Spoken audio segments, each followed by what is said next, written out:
ઈસુની જય.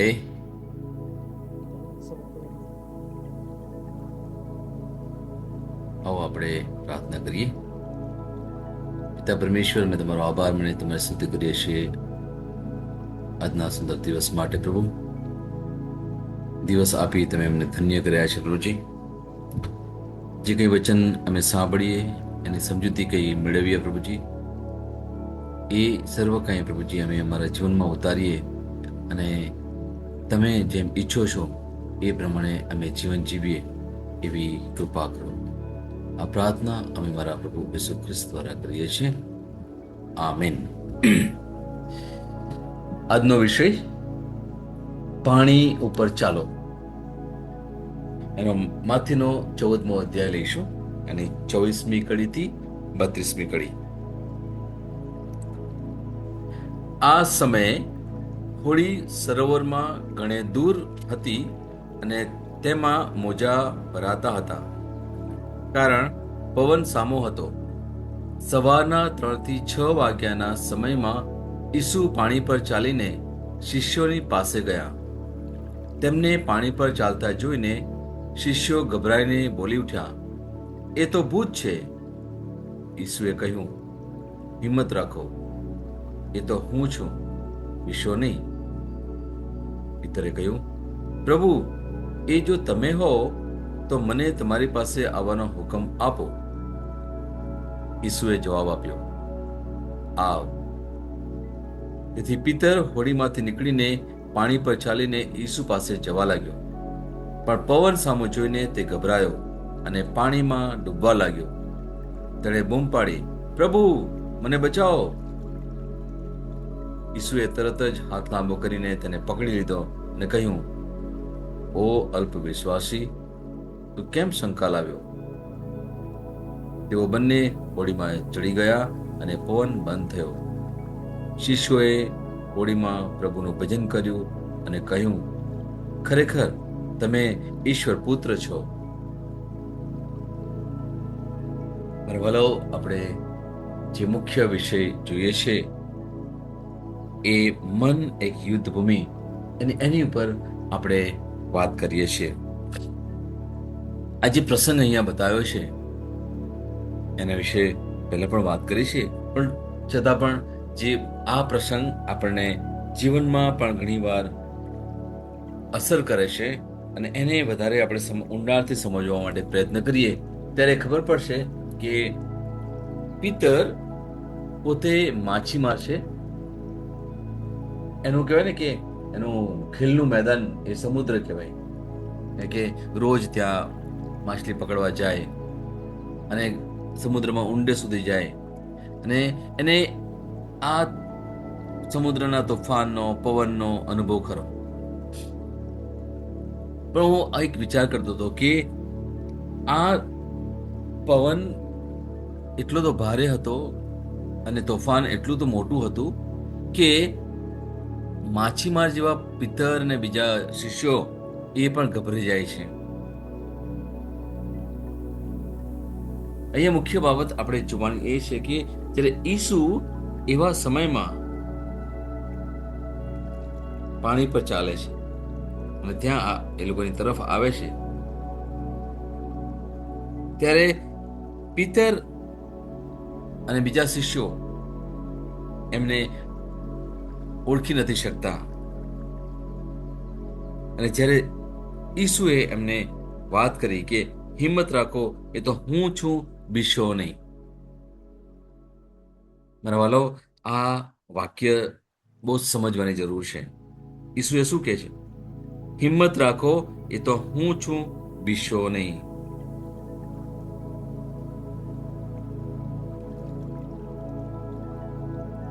શું છે અહીંયા જે સમજવાની વાત એ છે કે જીવનમાં ઘણીવાર એવા તોફાનો આવે છે, ઘણીવાર ભારે પવન ફૂંકાતો હોય આપણા જીવનમાં,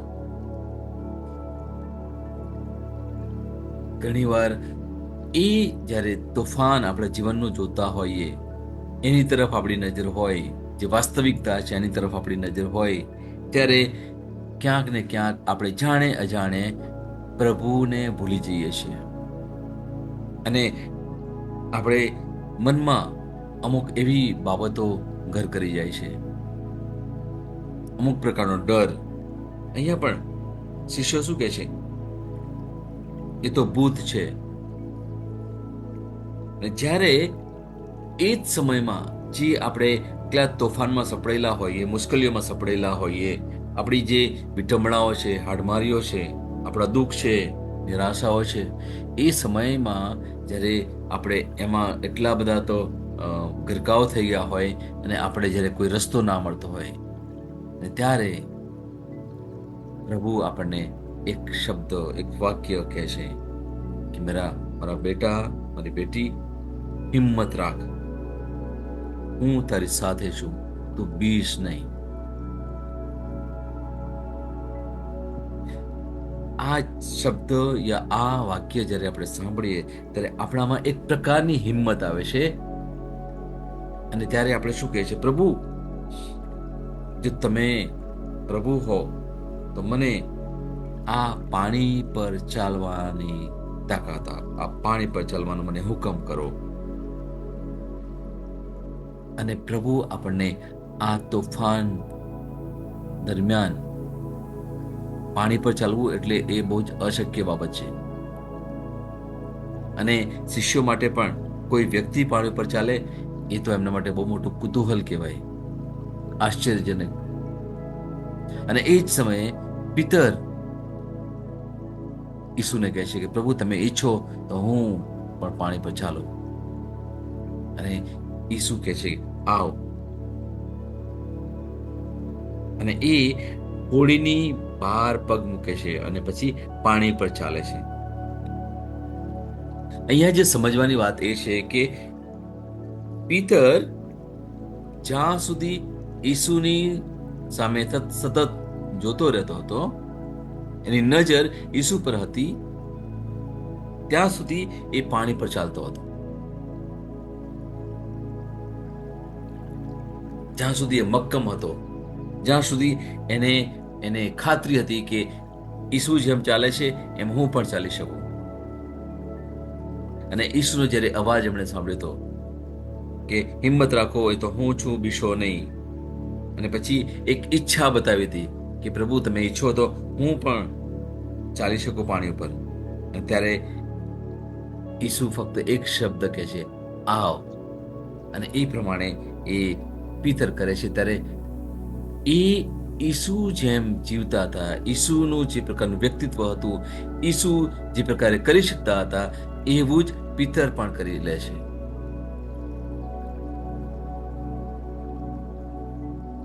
પણ જે સમયે પવનને જુએ છે અને એ સમયે શું થાય છે? એ ગભરાઈ જાય છે. જેવો ગભરાય છે એ તરત જ પાણીમાં ડૂબવા માંડી પડે છે. અને ત્યાં એ બૂમ પાડે છે, પ્રભુ મને બચાવો. આ એક પ્રસંગ છે, પણ એ પ્રસંગને આપણે જો સમજવા માટે પ્રયત્ન કરીએ મારા વાલો, તો ખબર પડશે કે જીવનમાં એવા ઘણા બધા તોફાનો છે અને છતાં પણ આપણે પ્રભુની સાથે જોડાયેલા છીએ. ઘણા એવા તોફાનો છે જેનાથી આપણે ગભરાઈ જઈએ છીએ, જેનાથી આપણે બી જઈએ છીએ.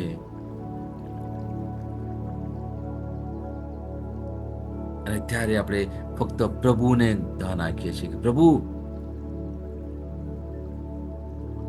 તમે મને સહારો આપો. અને પ્રભુ બહુ શાંતિથી આપણી સાથે વાત કરે છે કે તું ચિંતા ના કરીશ, તું બીશ નહીં. અને પ્રભુને આપણે ઘણી વાર કહીએ છીએ, પ્રભુ, તમે જેમ પાણી પર ચાલો છો કે આવા ભારે પવનમાં પણ હું પણ ચાલી શકું કે કેમ? તમે જેવું કાર્ય કરો છો એવું હું પણ કરી શકું કેમ? અને પ્રભુ આપણને બહુ શાંતિથી અને પ્રેમથી કહે છે કે હા, તું પણ કરી શકે. જો તમારા જીવનમાં આવો કંઈ અનુભવ હોય કે તમે પણ પ્રભુ જેમ કાર્ય કરે છે એમ પણ તમે કરી શક્યા હોય, તો એ ચોક્કસ તમે તમારી જાતને ગર્વ માનવાની જરૂર છે. કે પ્રભુની કૃપાથી એ તમે કર્યું. પણ સમય બદલાય છે. કયા સમયે?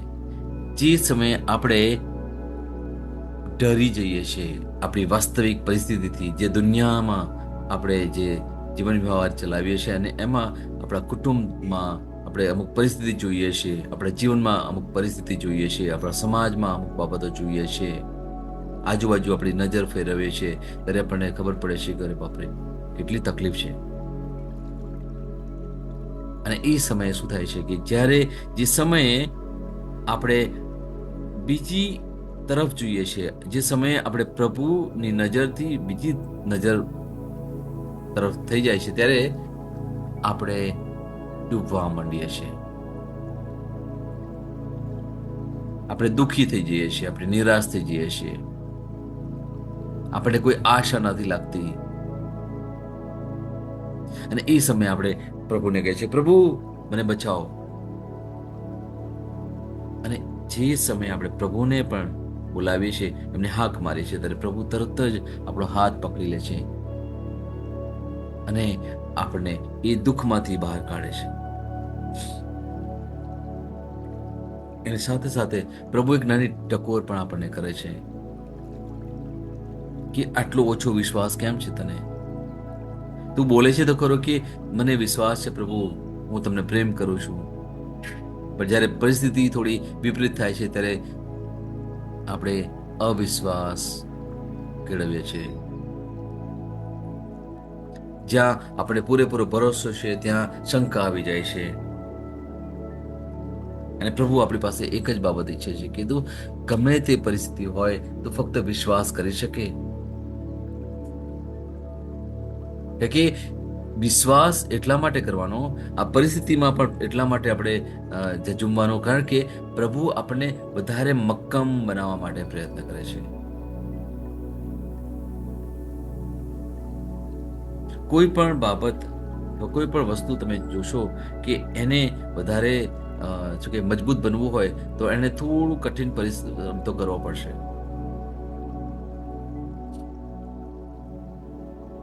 ત્યારે લોડું આગમાં જાય, એ તપે તો પછી એ વધારે કઠણ બની શકે. એ થોડું ટીપાય, એનો આકાર આવે ત્યારે એક સુંદર ઓજાર બની જાય. સોનું, એને પણ ખરા ઉતરવા માટે એને પણ આગમાં જવું પડે. એક બીજ જે જમીનમાં જાય છે ત્યારે એ બીજને શું કરવું પડે? એને મરવું પડે, તો જ નવો છોડ આવે. મરવાનું શામાં? પોતાની વૃત્તિમાં, પોતાના અહમમાં, પોતાના અભિમાનમાં મરવું પડે અને નમ્ર બનવું પડે, પોતાની જાતને આપવી પડે.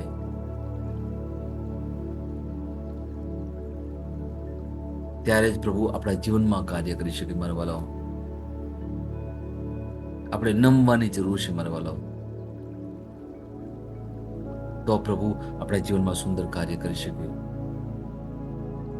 આજના વચન દ્વારા આપણને ખરેખર પ્રભુ આપણને કંઈક સારું શીખવાડવા પ્રયત્ન કરે છે. રોમનનો 4 અધ્યાય એની 18મી થી 21મી કડી આપણે જોઈએ. આશા ફળીભૂત નહીં થાય એવું લાગતું હતું ત્યારે અબ્રાહમે ઈશ્વર પર ભરોસો મૂકતા આશા રાખી. તેથી તે ઘણી પ્રજાઓનો પૂર્વજ બન્યો. ધર્મશાસ્ત્રમાં લખેલું છે તેમ તારા વંશજો ઘણા થશે. તેની ઉંમર લગભગ 100 વર્ષની થઈ હતી. તેનું શરીર લગભગ મૃતપ્રાય થઈ ગયું હતું અને તેની પત્ની સારાને બાળક જન્મવાની કોઈ શક્યતા ન હતી. આ બાબતો ધ્યાનમાં લીધા છતાં તેનો વિશ્વાસ ડગ્યો નહીં. ઈશ્વરના વરદાન ઉપર તે શંકા લાવ્યો નહીં. વિશ્વાસમાંથી ડગ્યા વગર દ્રઢ રહીને તેણે ઈશ્વરને મહિમા આપ્યો. આપેલું વરદાન પૂર્ણ કરવાને ઈશ્વર સમર્થ છે એવી તેણે સંપૂર્ણ ખાતરી હતી. અબ્રાહમનું જે ઉદાહરણ છે એ પણ આપણને બહુ સુંદર શીખવાડે છે આપણા જીવન માટે. કે જ્યાં આશા જ નહોતી, શક્યતા જ નથી. જો આબ્રામની જગ્યાએ આપણે હોઈએ તો આપણે શું કરીએ? તરત જ આપણે પ્રભુને પ્રશ્ન કરીએ, પ્રભુ તમે શું કહો છો? શક્યતા જ નથી, તમે ક્યાં મને આવી આશા આપો છો? આ ખોટી ખોટી આશા ક્યાં આપો છો તમે? જો લોકો અમુક વર્ષ પછી, અમુક અમુક ઉંમર પછી એ લોકો ના જીવનમાં એવી કોઈ ભેટ ના મળે, કોઈ સ્ત્રીના જીવનમાં અમુક ઉંમર પછી એવી ભેટ ના મળે, અને છતાં પણ ઈશ્વર એને કહે છે કે તારા વંશજો ઘણા થશે.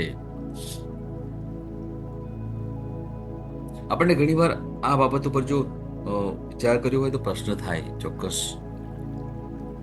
કે હું સારાની જગ્યા હોઉં, કે હું અબ્રામની જગ્યા હોય તો હું એની પર ભરોસો રાખું કે કેમ?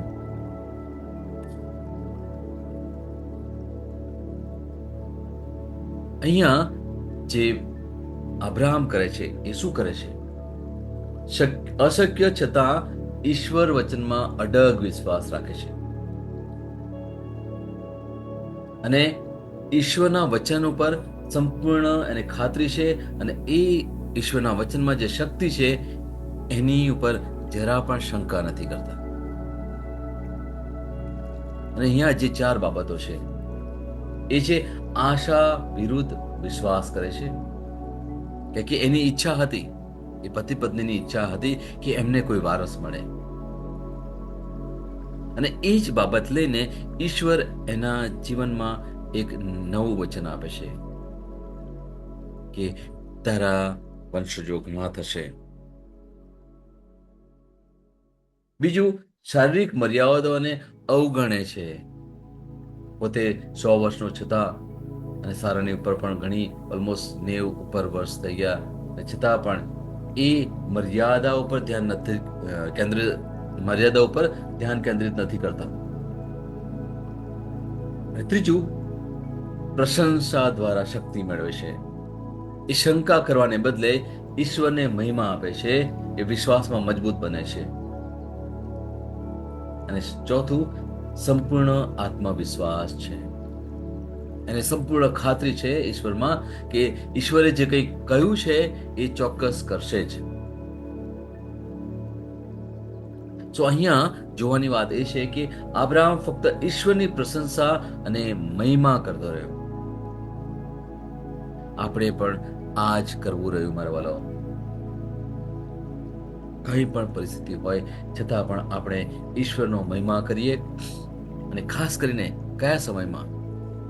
સુખના સમયમાં બધું સારું હોય ત્યારે ઈશ્વરનો મહિમા કરવો તો આપણને બહુ જ આસાન લાગે, પણ જ્યારે વિપરીત પરિસ્થિતિ હોય, જ્યારે અમુક પ્રકારના દુઃખ હોય, વિટમણાઓ હોય, મુશ્કેલીઓ હોય, અને એ સમયે ઈશ્વરનો મહિમા કરવો, આનંદથી એમની સ્તુતિ કરવી, એ આપણા માટે કદાચ અશક્ય લાગે. અને પ્રભુ આપણી પાસે આ ઈચ્છે છે અબ્રાહમના વચન ઉદાહરણ દ્વારા, કે તમે એવી પરિસ્થિતિમાં મહિમા કરી શકો કેમ? એ જ બતાવે કે આપણને પરમેશ્વર પર કેટલો વિશ્વાસ છે. ત્યાં આપણે પ્રશ્ન ના કરીએ, ત્યાં આપણે બડબડાટ ના કરીએ, ત્યાં આપણે કોઈને આપણા વિશે જણાવીએ નહીં. જણાવીએ કોને? જે લોકો ઈશ્વરના લોકો છે એમને કદાચ આપણે બતાવી શકીએ, પણ બીજા લોકોને નહીં. જે લોકોને વિશ્વાસ નથી એ લોકોને બતાવીને કોઈ મતલબ નથી. કોઈને પણ અન્ય લોકોને પણ આપણે પ્રાર્થના કરવાનું ના કહીએ. જે ખરેખર પ્રભુના લોકો છે, જે ખરેખર આત્મિક રીતે થોડા સક્ષમ છે, એવા લોકોને તમે કહી શકો. અને છતાં પણ હું એક જ વાત કરું કે તમે ઈશ્વરની આગળ પ્રાર્થના કરો, મનુષ્ય આગળ નહીં. કે આપણો ઈશ્વર એ જીવંત પરમેશ્વર છે, સર્વશક્તિમાન છે, આપણો મુક્તિદાતા છે, સર્વ સર્જનહાર છે. એ આપણા વિશે બધું જાણે છે. તો એમની આગળ કેમ નહીં આપણે આપણું મોઢું ખોલીને એમની વાત કરીએ? અને જ્યારે આપણે બોલીએ છીએ ત્યાં આજીજી નથી, પણ પ્રભુ મને ખાતરી છે કે તમે મારા જીવનમાં જે કંઈ કરનાર છો એ બહુ જ વહેલી તકે થનાર છે પ્રભુ. પ્રભુ, તમારો આભાર માનું છું, તમારી સ્તુતિ કરું છું, કારણ કે તમે મારા જીવનમાં એ જ બહુ મોટો આનંદ આપનાર છો. મારા જીવનમાં, મારા કુટુંબમાં તમે બહુ જ સુંદર કાર્ય કરનાર છો પ્રભુજી. એ સર્વ માટે હું તમારો આભાર માનું છું, તમારી સ્તુતિ કરું છું. જ્યારે આ પ્રકારે આપણે પ્રાર્થના કરીએ છીએ ત્યારે આપણે શું કરીએ છીએ? વાસ્તવિકતાને આપણે જોતા નથી, પણ જે અદૃશ્ય છે, જે જોવા માટે આપણે આશા રાખીએ છીએ, એ જોઈને આપણે ઈશ્વરની પ્રશંસા કરીએ છીએ. Praise the lord. એ આપણે કરવાનું છે મનાલો, કે આપણી જે પ્રાર્થના છે એને થોડી સુધારવી પડે, વચનની અનુસાર આપણે સુધારવી પડે. પ્રભુ દયા કરો, પ્રભુ સહાય કરો, નહીં. ક્યાંય પ્રભુએ આ પ્રમાણે આપણને નહોતું કહ્યું. અબ્રાહમના વચનો દ્વારા, એમના જે પ્રસંગ દ્વારા આપણને પ્રભુ શીખવાડે છે કે પ્રભુએ એકવાર આપણને જે વચન આપ્યું છે ફક્ત એની પર વિશ્વાસ કરીએ, કોઈ શંકા ના લાવીએ. એક બીજું વચન લઈશું, એફેસસનો 6 અધ્યાય અને 14મી કડી.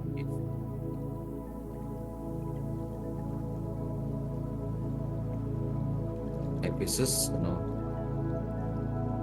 6 અધ્યાય અને 14મી કડી. વચન શું કહે છે? તેથી તૈયાર રહો, તમારી કમર પર પટ્ટા તરીકે સત્યને કસી લો, ભક્ત તરીકે ન્યાયપણું પહેરો. આ બહુ જ સુંદર વચન છે. જો તમે શક્ય હોય તો તમે એફેસસનો 6 અધ્યાય એની 12, 13, 14, 15 અને 16, 17 સુધી તમે વાંચશો તો તમને ખબર પડશે કે કેવી રીતે આપણે તૈયાર થવાનું છે. આપણે જે 14મું વચન વાંચ્યું એ છે કે તમે તૈયાર રહો, તમારી કમર પર પટ્ટા તરીકે સત્યને કસી બાંધો અને બખ્તર તરીકે ન્યાયપણું પહેરો. આપણે વિશ્વાસીઓનો જે સક્ષમ બનાવે આપણને એ છે સત્યનો પટ્ટો અને ન્યાયપણાનો બખ્તર. આ જે બાબત છે એ એક સૈનિક માટે આ બહુ યોગ્ય લાગે, પણ એવું જ કંઈક ઉદાહરણ આપણને આધ્યાત્મિકતામાં વાત કરે છે. કારણ કે બખ્તર આપણે જે છાતી પર પહેરે છે એ ખરેખર એ બહુ કહેવાય ને કે એને એ ભાગને ખાસ બચાવવાનો હોય યુદ્ધમાં. એટલે અને એ સમયે જો તમને ખબર હોય કે જ્યારે સૈન્ય જ્યારે લડાઈ માટે જાય ત્યારે એ લોકો ઢીલા કપડાં પહેરતા હતા, જેથી એમના પગ અને હાથ સારી રીતે ચાલી શકે. પણ એ ઢીલા કપડાને થોડું વ્યવસ્થિત કરવા માટે એ પટ્ટો બાંધતા હતા. અને અહીંયા જે પટ્ટાની વાત છે એ સત્યના પટ્ટાની. અને આપણને ખબર છે સત્ય કોણ છે? સત્ય એ પરમેશ્વર. અને બખ્તર એ ન્યાયપણાનો બખ્તર. આપણા પરમેશ્વર એ ન્યાયી પરમેશ્વર છે. અને જ્યારે આપણે પરમેશ્વર તરફ જવું હોય, આપણે આધ્યાત્મિક બનવું હોય, આત્માના દોરાવવું હોય, ત્યારે પરમેશ્વર આપણને કહે છે કે તમારે સત્યનો પટ્ટો અને ન્યાયપણાનો બખ્તર પહેરવાનું છે, જેથી આપણે આપણા જે રોજિંદા યુદ્ધ છે એમાં મક્કમ રહી શકીએ, એમાં મક્કમપણે આગળ વધી શકીએ. જ્યારે જીવનમાં વાવાઝોડું આવે ત્યારે મક્કમતાથી પગ જમાવીને ઊભા રહેવાનું છે. તમારી જાતને ખડકની જેમ અડગ રાખવાની છે અને પવિત્ર આત્માની શક્તિથી એ વાતનો દ્રઢ સંકલ્પ કરવાનો છે કે પેલા પ્રસંગ દ્વારા કે હોડીમાં પાછું જવાનું નથી, એ પાણી ઉપર ચાલ્યા કરવાનું છે. ક્યારે ચાલી શકીએ? જ્યારે આપણે ફક્ત આપણી નજર ઈસુ તરફ જ હોય, તો પછી આપણે પાણીમાં ડૂબી નહીં જઈએ, એ પાણી પર પણ ચાલી શકીશું. જે અશક્ય બાબત છે એ પણ આપણા માટે શક્ય બની શકે. જે રીતે અબ્રાહમે પ્રભુ પર વિશ્વાસ કર્યો જ્યાં અશક્ય લાગતું હતું, ઈશ્વરના વચન ઉપર જ આપણે વિશ્વાસ કરીએ, જેથી આપણે સારી રીતે આપણી મુસાફરી પસાર કરી શકીએ. કારણ કે એક સમય આવશે, ચોક્કસ તમારા જીવનમાં પુષ્કળ આનંદ આવશે. તમે જે ઈચ્છો છો એ તમને 100% મળનાર છે. કારણ કે પરમેશ્વરનું વચન છે, એ મનુષ્યનું વચન નથી. મનુષ્ય કદાચ વચન આપે એ ખરો ના પણ ઉતરે, પણ આપણો પરમેશ્વર એ સત્યનો પરમેશ્વર છે. એ જે એકવાર વચન આપે છે ત્યારે 100% એ પૂરું કરે. એટલા જ માટે આપણે એમનામાં વિશ્વાસ મૂકવાનો છે અને આપણે વિશ્વાસમાં દ્રઢ રહેવાનું છે. એવું ના બને કે જે સમયે તમે હિંમત હારીને સલામત કે સુરક્ષાવાળી જગ્યાએ પાછા ફરો.